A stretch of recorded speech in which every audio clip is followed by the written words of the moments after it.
कहानी का नाम ईदगाह। रमज़ान के पूरे 30 रोज़ के बाद ईद आई है।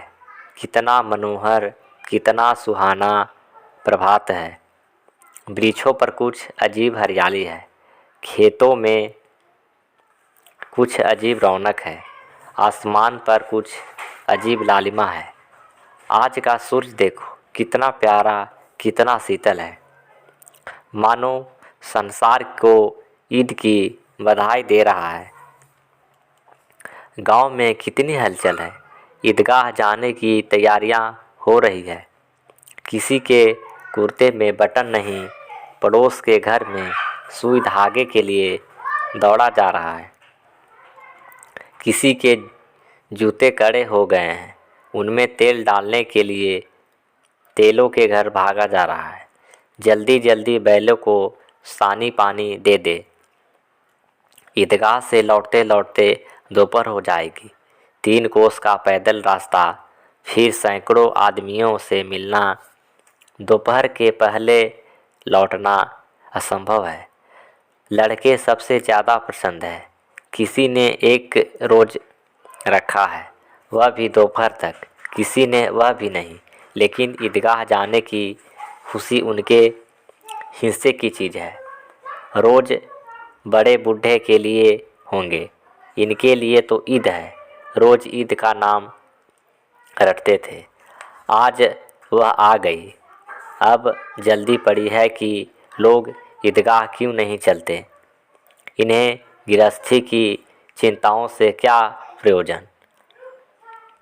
सिवायों के लिए दूध और शक्कर घर में है या नहीं, इनकी वला से ये तो सिवाया खाएगा।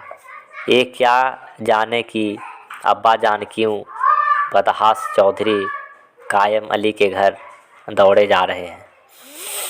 इन्हें क्या खबर कि चौधरी आज आंखें बदल ले तो यह सारी ईद मुहर्रम हो जाए। उनकी अपनी जेब में तो कुबेर का धन भरा हुआ है। बार बार जेब से अपना खजाना निकालकर गिनते हैं और खुश होकर फिर रख लेते हैं। महमूद गिनता है, 1 2 10 12, उनके पास 12 पैसे। मोहसिन के पास 1 2 3 8 9 15 पैसे हैं। इन्हें अनगिनत पैसों में अनगिनत चीज़ें लाएंगे, खिलौना, मिठाइयाँ, बीगुल, गेंद और न जाने क्या क्या चीज़। सबसे ज़्यादा पसंद हामिद था। वह 4-5 साल का गरीब सूरत दुबला पतला लड़का था, जिसका बाप गत वर्ष हैजे के भेंट हो गया और माँ न जाने क्यों पीली होती एक दिन मर गई। किसी को पता न चला क्या बीमारी है।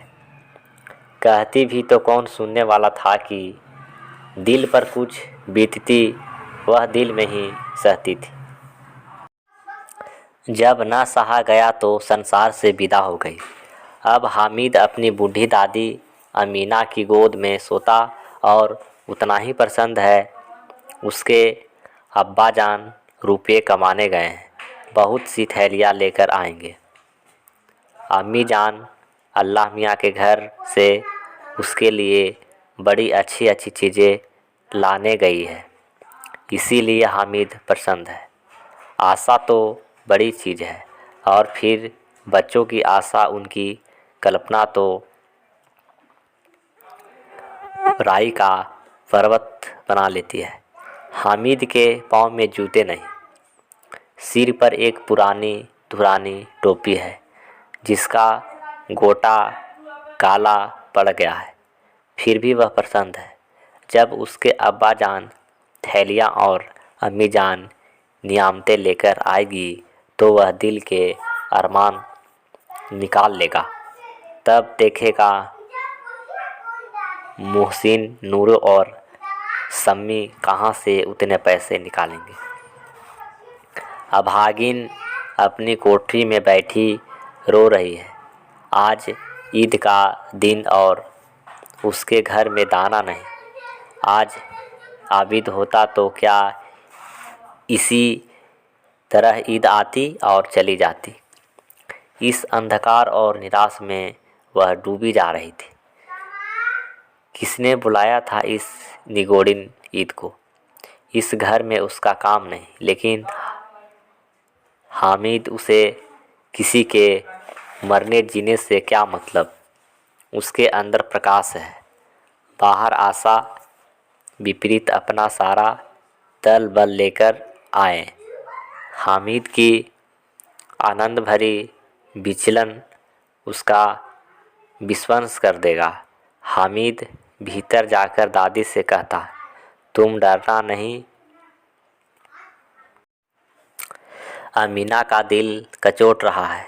गांव के बच्चे अपने अपने पापा के साथ जा रहे हैं।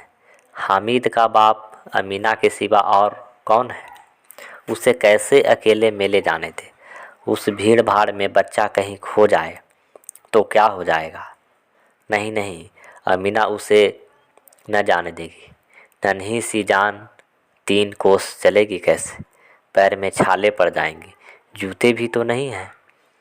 वह थोड़ी थोड़ी दूर पर उसे गोद ले लेंगे, लेकिन यहाँ कौन पकाएगा? पैसे होते तो लौटते लौटते सब सामग्री जमा करके झटपट बना लेती। यहाँ तो घंटों चीज़ें जमा करते लगेंगे। मांग की तो भरोसा ठहरा। उस दिन फहीमन के कपड़े सिए थे, 8 आने पैसे मिले थे। उस अठन्नी को ईमान की तरह बचाती चली आती थी। इसी ईद के लिए कल ग्वालन सिर पर सवार हो गया तो क्या करती? हामिद के लिए कुछ नहीं है तो 2 पैसे का दूध तो चाहिए ही। अब तो कुल आने पैसे बच रहे हैं। 3 पैसे हामिद की जेब में, 5 अमीना के बटवे में। यही तो विषाद है। और ईद का त्यौहार अल्लाह ही